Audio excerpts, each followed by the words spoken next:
Hi guys, this is Josh. This is Xiang from MA. And today we're going to share with you 6 key factors to look out for when you're purchasing a landed home other than pricing. Right? There are definitely more than just 6 blind spots we highlight to our buyers than those listed in this video.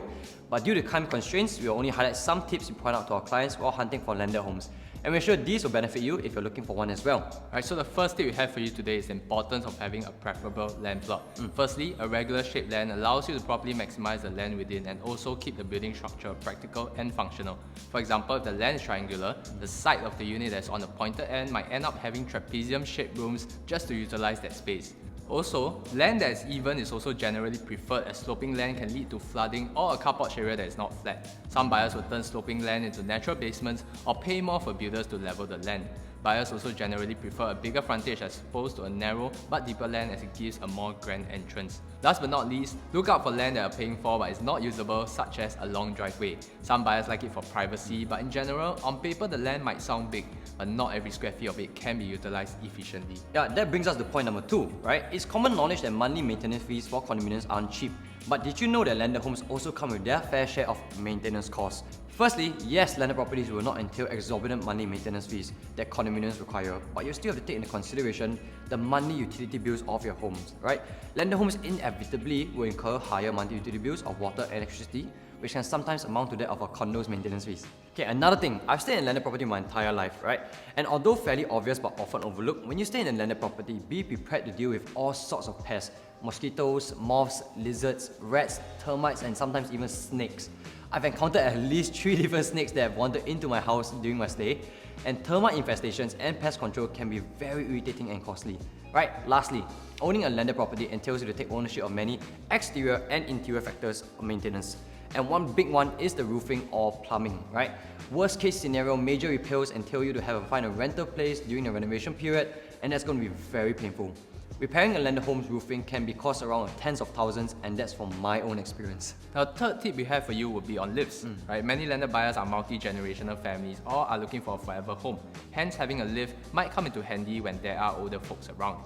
For landed homes that comes with lifts, similar to what Josh touched on previously, do note that lifts do come with additional maintenance costs. Landed home lifts are regulated by BCA and they have to undergo regular maintenance and load testing. According to BCA maintenance regulations, landed owners must engage a lift service contractor to carry out regular maintenance checks once every 3 months. Annual maintenance fees generally range upwards from 2 to 3K, and if the home does not come with a lift but you would like to have one, check with the sellers if there is provision for a lift or get a contractors in to take a look at whether there is availability for pit depth, overhead room and floor space. This will definitely help to make your purchase much more seamless by getting such considerations ironed out. Alright, the fourth tip to touch on will be looking out for unauthorized structures. It is very common for landed owners to utilize their space and actually do a lot of unauthorized building of structures like storage sheds, extended shelters, kitchens, and many more. One specific case I know was when a buyer bought a landed unit, not knowing there were illegal structures already built in. Only after the completion of sale, of course the buyer later brought it up to the agent, but there was nothing the agent could have done as by then it was caveat emptor and ownership had been transferred. This meant that all future inspections and responsibilities for rectifications, will be borne onto this buyer, and such cost plus fines can be very hefty. One way to protect yourself is to get a builder or an architect for a preliminary site assessment, but before that, a simple trick is to have the layout of the landed property in your hand as you go through the viewing. That way you're able to notice any structures or works that aren't represented in the layout and check with the seller whether such works have been properly approved before committing to your purchase. Or get us as the agent and we'll cover all of that for you. But then again, it is rare that authorities check on such structures, especially if it's at the back of your house. Now for the fifth tip, parking. Now this is a simple tip, but in the long run can be something very important. Most landed owners have more than one car, so it's important to look out for parking spaces. Note the dimensions of the car porch areas, as even though the sellers might say the space can fit 2 cars, they might mean only 2 small cars. Consider if you can park your cars inside while at the same time keep the gate closed. Next, take a look at the surroundings outside the home. Does the road outside have a single white line running through it? How are the neighbors parking their cars? Drive through the estate after dinner hours and you can have a better feel of whether the road space is congested or not. Now, one example with the Loyang Villas estate, where you usually get cars parked on either side of the road, as the car porch areas generally only allow for 1 car. Now, the last but most important tip we have for you is to take a look at the information online with regards to the land you're buying.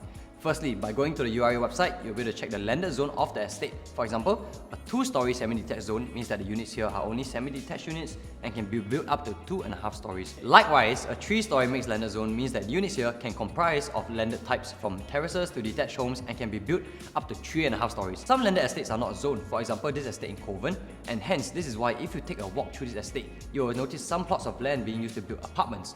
If you value how your views will look like, then this is definitely something you want to take a look out for, as you wouldn't want to purchase a unit today and find out a few months down the road that the units beside you have been bought over by a developer and will be rebuilt into a boutique development. Other information you can access on the URA website will be past planning decisions and the land tenure. Right, it's also important to check the dimensions of the land plot and the building envelope controls so that you know how much more space you can maximize, but also keep within the setbacks and the buffers. Right, last but not least, another thing to look out for would be the land titles. Every land parcel in Singapore is uniquely identified by a lot number.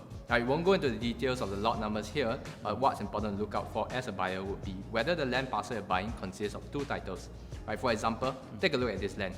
If you were to just go for a viewing, it would seem like every other regular landed home. However, there's actually a horizontal plot of land at the entrance that sellers themselves may not even know about and might unknowingly fail to sell that to you. Therefore, it's always important to do your homework, or better yet, engage a competent agent to help you. Right, so there you have it. 6 key factors to look out for when purchasing a landed home. Landed property purchases are generally more complex as compared to buying HDBs or condos.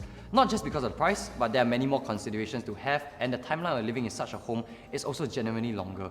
Right, there are definitely more than 6 tips. So if you're planning on upgrading to a landed home, feel free to reach out to us and we'll be more than happy to value add to you and also want to guide you through this process. If there are other topics you would like us to cover, do let us know in the comment section below. Otherwise, leave us a like or share this with a friend who find it useful, and we'll catch you in the next video.